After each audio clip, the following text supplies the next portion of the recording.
నమస్తే, welcome to reflection news. నోటితో చెప్పలేక కళ్ళతో మొత్తుకుంటున్నా వినకుండా మనల్ని కన్నవారిని, మన ప్రాణ సమానుల్ని ఆ నరకాల్లోకి నెట్టేస్తున్నామా? ప్రేమ పేరుతో వారిని ఆ యంత్రాల మధ్య ఒంటరిగా చేసి కర్కశంగా చంపేస్తున్నామా? అసలు ఈ దారుణ మారణ కాండ వల్ల లాభం ఎవరికి? మన ఆత్మీయ వ్యవస్థ ఎలా కుప్పకూలుతుంది? కార్పొరేట్ హాస్పిటల్స్ అల్లిన ఈ మాయాజాలం వెనుక ఉన్న అసలు రహస్యం ఏంటి?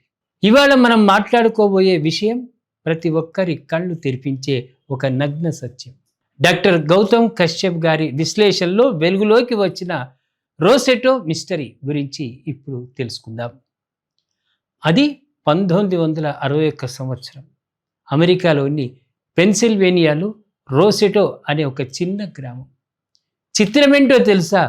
ఆ ఊరు చుట్టూ అత్యాధునిక కార్పొరేట్ ఆసుపత్రులు ఉన్నాయి, మల్టీనేషనల్ ఫార్మా కంపెనీలు ఉన్నాయి. కానీ ఆ ఊరు నుంచి ఒక్క పేషెంట్ కూడా హాస్పిటల్కు రావడం లేదు.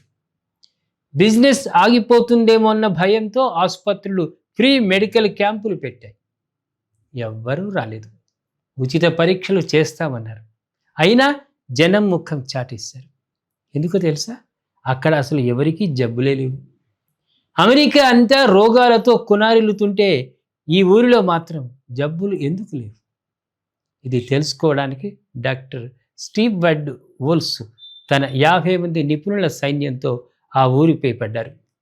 దాదాపు 30 ఏళ్ల పాటు పరిశోధన చేశారు. వారికి తెలిసిన నిజం చూసి ప్రపంచమే విస్తుపోయింది. వారి ఆరోగ్య రహస్యం మందుల్లో లేదు, ఆహారంలో లేదు, వ్యాయామంలో కూడా లేదు. అదే వారి సామాజిక ఐక్యతలో ఉంది. రోసెటోలో ఎవరూ ఒంటరిగా భోజనం చేయరు. నాకు ఏదైనా అయితే నా ఊరు ఉంది అనే భరోసా వాళ్ళు ఉంది. మనుషుల మధ్య అహంకారాలు లేవు. అంతా కలిసి పంచుకొని తింటారు. మనస్సు నిండా సంతోషం ఉంటే ఒంట్లోకి జబ్బు రాదని రోసెటో నిరూపించింది. కానీ ఇక్కడే కార్పొరేట్ రాబందులు కన్నుపడింది.